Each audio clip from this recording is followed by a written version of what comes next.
20% युवाओं को जो प्रदेश के हैं उनको सरकारी नौकरी देने का काम हम लोग करेंगे। 80 लाख युवाओं को रोजगार के अवसर देंगे। योजना है हमारी बेटी योजना के तहत 18 से 25 वर्ष की जो महिलाएं हैं, चाहे वो दलित समाज की हो, पिछड़े समाज की, आदिवासी और चाहे वो अल्पसंख्यक वर्ग की बेटियां हो, उनको पढ़ने के लिए सालाना 18,000 रुपए दिए जाएंगे। एक योजना हमारी आएगी बहन योजना, उसके द्वारा 26 से लेकर 50 वर्ष की बहनों को सालाना 6 गैस सिलेंडर मुफ्त तथा 12,000 रुपए दिए जाएंगे।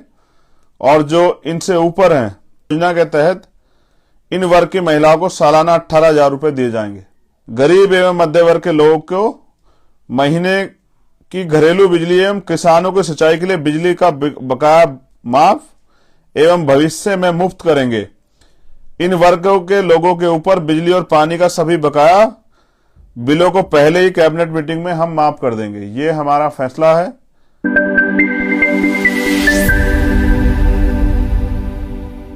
सबसे पहले तो मैं वो घोषणा पत्र जो है वो पढ़ूंगा और आपसे निवेदन करूंगा कि इस घोषणा पत्र को आप गांव-गांव तक पहुंचाने का काम करेंगे। घोषणा पत्र पढ़ने के बाद मैं अपनी दिल की बात आपके सामने रखूंगा। तो हमारी पहला संकल्प है, ये एफिडेविट है जो हम कहेंगे उसको करके दिखाएंगे कि सभी के लिए फ्री शिक्षा और सभी के लिए फ्री इलाज, सभी टेस्ट फ्री, चाहे प्रोफेशनल एजुकेशन हो, चाहे एकेडमिक एजुकेशन हो, चाहे टेक्निकल एजुकेशन हो। पैसे की कमी के कारण किसी नौजवान के सपने टूट ना जाएं, इसलिए सभी के लिए मुफ्त शिक्षा। और पैसे की कमी के कारण किसी का अपना उनसे दूर ना चला जाए, बेहतर इलाज ना मिलने के कारण, इसलिए सबके लिए फ्री इलाज और free test. Azad Samaj party की सरकार बनने पे ये दिया जाएगा। दूसरा, सभी प्रकार के कृषि ऋण जो है वो माफ किए जाएंगे। खाद और बीज सभी किसानों को फ्री दी जाएगी। कृषि में उपयोग होने वाले उपकरणों की खरीद पर 30% सब्सिडी। हर गांव-गांव न्याय पंचायत में कृषि मंडियां बनेगी। सरकार बनने के 30 दिनों के भीतर यह राज्य छुट्टा पशु मुक्त होगा। पशु बाजार को बढ़ावा देकर, यानी एक बाजार से दूसरे बाजार या स्थान या एक राज्य से दूसरे राज्य तक ले जाने की कोई पाबंदी नहीं रहेगी। ये किसानों के लिए है, किसानों की बुनियादी समस्याओं को और उनकी आय दोगुनी करने के लिए। वैसी आय नहीं जैसे प्राइम मिनिस्टर ने फर्जी आय की बात की थी। आय की जगह उनका खर्चा दोगुना हो गया। मैं युवा होने के नाते युवाओं के दर्द को समझता हूं और मैं आपसे एक युवा होने के नाते वादा करता हूं कि 20% युवाओं को जो प्रदेश के हैं उनको सरकारी नौकरी देने का काम हम लोग करेंगे। 80 लाख युवाओं को रोजगार के अवसर देंगे। समूह ग और घ की संविदा की कर्मियों की जो नियुक्तियां है, उन नियुक्तियों में आरक्षण और 5 साल बाद नियमितीकरण का प्रावधान लागू करेंगे। जो ग और घ की नियुक्तियां हैं, 5 साल में जो लोग लगेंगे उनको 5 साल जो नौकरी करेंगे उनको परमानेंट किया जाएगा। और ये इसलिए हमने रखा क्योंकि 69 शिक्षक भर्ती के बच्चों का मामला हमने देखा और उससे अलग भी पूरे देश में बेरोजगारी का आलम इन धनतंत्र वाली राजनेताओं को पार्टियों को नहीं दिखाई देता कि बेरोजगार सुसाइड कर रहा है। पढ़ा लिखा नौजवान मजबूर है, अपने सपनों को कुचलते हुए देख रहा है, खुद को मायूस है, उसके मन में सपने हैं कि सरकार उनकी बात को सुनेगी, लेकिन ना सरकार उनकी और ना ही उन बच्चों के सपनों सरकार को मतलब। तो ये फैसला लिया गया है। मैं ये इसलिए पढ़ के सुना रहा हूं कि आपको समझाने में आम आदमी को आसानी हो। जातिगत जनगणना और उसके आधार पर शासन प्रशासन सत्ता, सरकारी नौकरी, सरकारी ठेकों आदि में जातियों के अनुपातिक प्रतिनिधित्व को देने का बिल हम लाएंगे और उसको पास करा के ये सब चीजें लागू करेंगे। निजी क्षेत्रों में दलित, पिछड़े, आदिवासी और अल्पसंख्यकों को युवा योजना के तहत 85% आरक्षण लागू करेंगे। दलितों, पिछड़ों और आदिवासियों के लिए प्रमोशन में आरक्षण के बिल लाएंगे और सभी बैकलॉग वैकेंसियां जल्द से जल्द भरी जाएंगी। और यही मेरी सबसे बड़ी लड़ाई है कि जिस तरह से प्रमोशन में रिजर्वेशन का ये खत्म किया गया और खून के आंसू रोए हमारे अधिकारी कर्मचारियों ने, और एससी जैसी पोस्ट पर बैठा हमारा अधिकारी जो है वो जेई बन गया, एसडीओ बन गया, इस तरह की जो है हालात बनी। तो मैं समझता हूं अब रोने से काम नहीं चलेगा, अपनी लड़ाई को मजबूत करना पड़ेगा। तो 85% बहुजन समाज के लोगों से मेरी मांग है कि अंधविश्वास, पाखंडवाद पर आधारित कुछ भी हमने नहीं रखा है। हमारा एक ही संकल्प है, बहुजन हिताय बहुजन सुखाय। और एससी, एसटी, ओबीसी, माइनॉरिटी करो विचार, कब तक सहोगे अत्याचार। एक योजना है हमारी बेटी योजना के तहत 18 से 25 वर्ष की जो महिलाएं हैं, चाहे वो दलित समाज की हो, पिछड़े समाज की, आदिवासी और चाहे वो अल्पसंख्यक वर्ग की बेटियां हो, उनको पढ़ने के लिए सालाना 18,000 रुपए दिए जाएंगे। एक योजना हमारी आएगी बहन योजना, उसके द्वारा 26 से लेकर 50 वर्ष की बहनों को सालाना 6 गैस सिलेंडर मुफ्त तथा 12,000 रुपए दिए जाएंगे। और जो इनसे ऊपर हैं, माँ जो है, उन माँ उनका नाम, उस योजना का नाम माँ ही है। उस योजना के तहत इन वर्ग की महिलाओं को सालाना 18,000 रुपए दिए जाएंगे। और ये हमारा प्रयास है एक महिलाओं को सशक्तिकरण के लिए कि वो दोहरी गुलामी की जिंदगी जो इस देश में जी रही हैं, एक तो वो अधिकारों की वजह से गुलाम है, दूसरा वो इस देश में अपनी मर्जी से कुछ भी नहीं कर सकती, इसलिए भी वो दोहरी गुलामी जो झेल रही हैं, उन बहनों माताओं को सशक्त करने के लिए, क्योंकि डॉक्टर अंबेडकर ने कहा कि किसी भी महिलाओं की, किसी भी प्रदेश की, देश की तरक्की में उस प्रदेश, देश में रहने वाली महिलाओं की तरक्की से मापता हूं। और समाज के लिए भी उनका यही उदाहरण था। इसलिए बहनों को, बच्चियों को और माओं को सशक्त करना पड़ेगा। एक बेटा योजना हमारी है। बेटा योजना के तहत दलित, पिछड़े, आदिवासी और अल्पसंख्यक वर्ग के 18 से 25 वर्ग के हर युवा को एक लैपटॉप और 18,000 रुपए सालाना वजीफा दिया जाएगा। भाई योजना के तहत इस वर्ग के 26 से 50 वर्ष के युवाओं को या तो नौकरी, रोजगार या फिर 18,000 सालाना बेरोजगारी भत्ता देंगे। 50 वर्ष से ज्यादा उम्र के इन वर्गों के लोगों को पापा योजना के तहत 18,000 सालाना जीवन यापन भत्ता देंगे। यानी कि कोई व्यक्ति किसी दूसरे के का मोहताज नहीं रहेगा और उसको आगे बढ़ने के लिए हम लोग अवसर प्रदान करेंगे। स्पेशली जो 26 से 50 वर्ष के नौजवान रहेंगे, उन लोगों को जो तैयार हो गए अपने परिवार का खर्चा उठाने के लिए और अपने परिवार को विकास की मुख्य धारा जोड़ने के लिए और अपने परिवार के सपने पूरा करने के लिए। 350 यूनिट तक बिजली गरीब एवं मध्य वर्ग के लोगों को महीने की घरेलू बिजली एवं किसानों को सिंचाई के लिए बिजली का बकाया माफ एवं भविष्य में मुफ्त करेंगे। इन वर्गों के लोगों के ऊपर बिजली और पानी का सभी बकाया बिलों को पहले ही कैबिनेट मीटिंग में हम माफ कर देंगे। ये हमारा फैसला है कि घरेलू बिजली 350 यूनिट हम लोग फ्री देंगे और किसानों के लिए जो बिजली का बकाया उसको हम लोग माफ करेंगे और भविष्य में किसानों को आय दुगनी हो उनकी, इसलिए उनके लिए बिजली जो है हम लोग सिंचाई के लिए मुफ्त करेंगे। और इनसे अलग भी जो लोग हैं जिन पे जो बिजली का और पानी का बकाया बिल है वो उसको हम लोग खत्म करेंगे, क्योंकि सरकार ने साजिश करके जो है ना गरीबों को लूटने के लिए इनके ऊपर जबरदस्ती इतना बड़ा बिल जो है वो लाद दिया है। छोटे और मध्यम वर्ग के व्यापारियों की मदद करने के लिए ग्रामीण स्तर से लेकर शहरी तथा सरकारी व्यापार केंद्र स्थापित किए जाएंगे। शहरों के अंदर मॉल खोलने पर प्रतिबंध लगाएंगे। स्टेट जीएसटी की दर को 3% इन वर्गों के लिए व्यापारिक छूट दी जाएगी और डीजल और पेट्रोल के दाम यूपी में सबसे सस्ते होंगे।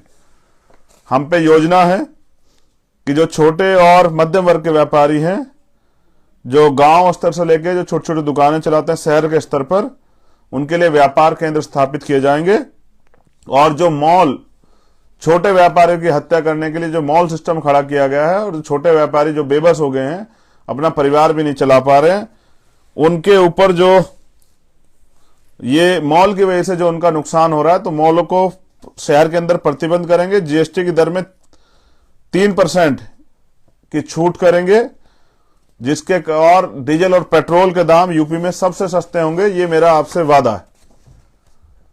हर मंडल में बहुजन समाज के महापुरुषों के नाम पर एक एक विश्वविद्यालय और अस्पताल खोले जाएंगे, जिससे वो महापुरुष भी जिंदा रहे, उनकी विचारधारा भी जिंदा रहे और आम जनहित में वो विश्वविद्यालय गरीबों के, शोषितों के, वंचितों के पढ़ने काम आए और उन अस्पतालों में गरीबों का इलाज हो पाए। पिछड़ा और अति पिछड़ा की जो सामाजिक न्याय रिपोर्ट है वो लागू करेंगे एवं सच्चर कमेटी की रिपोर्ट लागू कर मुसलमानों के लिए आरक्षण की व्यवस्था करेंगे। ये मेरा वादा है कि जो पिछड़ा समाज है, अति पिछड़ा समाज है, उनके लिए सामाजिक न्याय की रिपोर्ट को लागू करेंगे एवं सच्चर कमेटी की रिपोर्ट लागू कर मुसलमानों के लिए आरक्षण की व्यवस्था करेंगे। बुनकर, कारीगर, हाथ के जो दस्तकार हैं और सबके लिए ब्याज मुक्त लोन होगा। किसान क्रेडिट कार्ड की तरह बीसीसी बुनकर क्रेडिट कार्ड बनेगा। इन सब के क्रय विक्रय सुविधाओं के लिए मंडियों की व्यवस्था सरकार करेगी। और मैं समझता हूं जिस देश में के प्रधानमंत्री सुरक्षा में 1,62,00,000 रुपए रोजाना खर्च होते हो, वो पैसा आम जनता की भलाई में लगना चाहिए। जो नेताओं के ऊपर खर्च होता है पैसा, जिस तरह से उनको सुविधाएं मिलती हैं इलाज के लिए, ट्रैवल के लिए, ऐसे आम आदमी को भी मिलनी चाहिए। और क्योंकि लोकतंत्र सबको बराबरी का अधिकार देता है और संविधान भी, तो कब तक जो है उत्तर प्रदेश और देश की आम जनता जो है भ्रष्ट नेताओं के भरोसे वो हमेशा वोट करती रहेगी और चुनाव के बाद खुद को ठगा महसूस करके पछताती रहेगी। अति पिछड़ा और अल्पसंख्यक पिछड़ी बिरादरियों के लिए अलग से अधिनियम बनाए जाएंगे। मछुआरों को प्राथमिकता के आधार पर जो मछली पकड़ने का काम करते हैं, ग्राम सभा के तालाबों, पोखरों और झीलों और नदियों में पट्टा दिया जाएगा। मत्स्य उद्योग जैसे कृषि आधारित लघु उद्योग को बढ़ावा देने के लिए अलग से व्यवस्था की जाएगी। सरकार बनने पर मॉब लिंचिंग अधिनियम बनाया जाएगा। रिटायर्ड जजों का एक स्वतंत्र आयोग बनाया जाएगा, क्योंकि बड़े पैमाने पे प्रदेश में और देश में मॉब लिंचिंग के नाम पर वंचित वर्ग के लोगों की हत्याएं की जाती हैं और कोई उफ तक नहीं कहता। मैं समझता हूं इस पे, मॉब लिंचिंग पे एक कानून बनना चाहिए और मॉब लिंचिंग करने वालों को सख्त से सख्त सजा जो है उस कानून के दायरे में रहकर मिलेगी। समूह ग और घ की सभी नियुक्तियां संविदा और ठेकेदारी प्रथा खत्म कर अस्थायी नियुक्ति जो है की जाएगी, क्योंकि इसके नाम पे, ठेकेदारी और संविदा के नाम पे गरीबों का खून जो है वो चूसा जा रहा है और उनको जिस तरह से मरने के लिए छोड़ दिया गया है। मैंने ये फैसला इसलिए लिया क्योंकि मैं गया था नोएडा और वहां पर सफाई कर्मचारी काम करने वाले हमारे समाज के, बहुजन समाज के भाइयों की सीवर में जाने से डेथ हुई थी। संविदा और ठेकेदारी सभी सफाई कर्मचारियों को नियमित किया जाएगा, पहली कैबिनेट में ही। दूसरा, सीवर लाइन के अंदर सफाई करते हुए सफाई कर्मचारी की मृत्यु होने पर शहीद का दर्जा दिया जाएगा। ये दर्द है मेरा, क्योंकि जैसे जवान होता है, जैसे किसान होता है, और वैसे ही इस देश की सफाई के लिए मेरा समाज जो बड़े पैमाने पर काम करता है उसकी जीवन सुरक्षा जरूर है। और वो अगर इस देश के अंदर की गंदगी साफ करने के लिए बलिदान देता है तो उसको शहीद का दर्जा मिलना चाहिए और वो शहीद वाली सुविधाएं भी सारी मिलनी चाहिए। लेकिन अगर हम रहेंगे तो मैं समझता हूं कि फिर बिना जो इक्विपमेंट्स हैं सुरक्षा के, उनके बगैर कोई भी काम जो है सफाई कर्मचारी वर्ग को नहीं मिलेगा, और वो भी नियमित नौकरी के तौर पे, ना कि ठेकेदारी और संविदा के तौर पे। और ये मेरा दर्द है। मैंने पूरे देश में बहुजन समाज की महिलाओं को, स्पेशली दलित समाज की महिलाओं को प्रदेश की और देश की गंदगी साफ करते देखा, और सम्मान के नाम पे सिर्फ और सिर्फ जो है उनको मजदूर समझ के अपमानित किया जाता है। ये इस देश का दुर्भाग्य है। प्राय देखा गया कि पूर्ववर्ती सरकारों द्वारा उत्तर प्रदेश के खिलाड़ियों की उपेक्षात्मक रवैया झेलना पड़ता है, जिसके लिए आजाद समाज पार्टी ने तय किया। ग्रामीण स्तर पर खिलाड़ियों की प्रतिभा को निखारने के लिए ग्राम स्तर पर छोटे छोटे स्टेडियम बनाकर उसमें कोच की नियुक्ति कर खिलाड़ियों की प्रतिभा को निखारने काम करेंगे, तथा राष्ट्रीय और अंतर्राष्ट्रीय स्तर पर पदक लाने पर खिलाड़ियों को अलग से सरकारी नौकरी में कोटा तथा स्कॉलरशिप की व्यवस्था करेंगे। महंगाई की मार को देखते हुए सभी टोल उत्तर प्रदेश में फ्री किए जाएंगे। और मैं समझता हूं जब नेताओं की गाड़ी फिरी जाती है, अधिकारियों की गाड़ी फिरी जाती है, तो आम जनता को ही जब वो रोड टैक्स देते हैं, सेस देते हैं, तो फिर वो टोल टैक्स क्यों दे। इसलिए सभी टोल टैक्स जो हैं वो फ्री किए जाएंगे। आंगनबाड़ी भोजन माताओं की सैलरी 10,000 कर उन्हें नियमित किया जाएगा। आंगनबाड़ी में जो बहनें काम करती हैं और भोजन माता का काम करती हैं, उन सभी बहनों माताओं की सैलरी जो है वो 10,000 रुपए करके उनको नियमित किया जाएगा। भूमि व्यवस्था में सुधार कर स्वामीनाथन आयोग की रिपोर्ट लागू की जाएगी। और ये एक बहुत ऐतिहासिक कदम जो है होगा वंचित वर्ग के लिए, कि पहले भी इस पे प्रयास हुए हैं बहुत बड़े पैमाने पे, 200-200 बिघे, 300 बिघे सभी ग्राम सभाओं में बंजर भूमि पड़ी हुई है, और उसका आवंटन जो है वंचित वर्ग के लोगों में होना चाहिए, जिससे कि वो लोग उस भूमि के जरिए उनको रोजगार प्राप्त हो, उनकी आर्थिक स्थिति मजबूत हो, और वो अपने खुद को वो जो है ना खेती किसानी से जोड़ के और विकास की मुख्य धारा में वो भी शामिल हो सके, उनके बच्चे भी उन सुविधाओं का लाभ ले सके जैसे दूसरे लोग ले रहे हैं। सभी सरकारी विभाग में नियुक्ति संविदा कर्मचारियों की स्थायी नियुक्ति की जाएगी। सभी सरकारी विभाग में नियुक्त संविदा कर्मचारियों की स्थायी नियुक्ति की जाएगी। और आखिरी है, किसानों को सशक्तिकरण के लिए एमएसपी कानून लाएंगे एवं गन्ना किसानों को भुगतान 10 दिन के अंदर भुगतान की व्यवस्था करेंगे तथा 10 दिन में भुगतान न होने पर संबंधित मिल पर पेनल्टी तथा उचित कार्रवाई की जाएगी तथा गन्ना मूल्य 500 रुपए क्विंटल किया जाएगा तथा बंद पड़े चीनी मिल तत्काल रूप से चलाए जाएंगे। ये मेरी 22 प्रतिज्ञा, संकल्प और मेरा एफिडेविट है जो आजाद समाज पार्टी के लिए हमने तैयार किया है।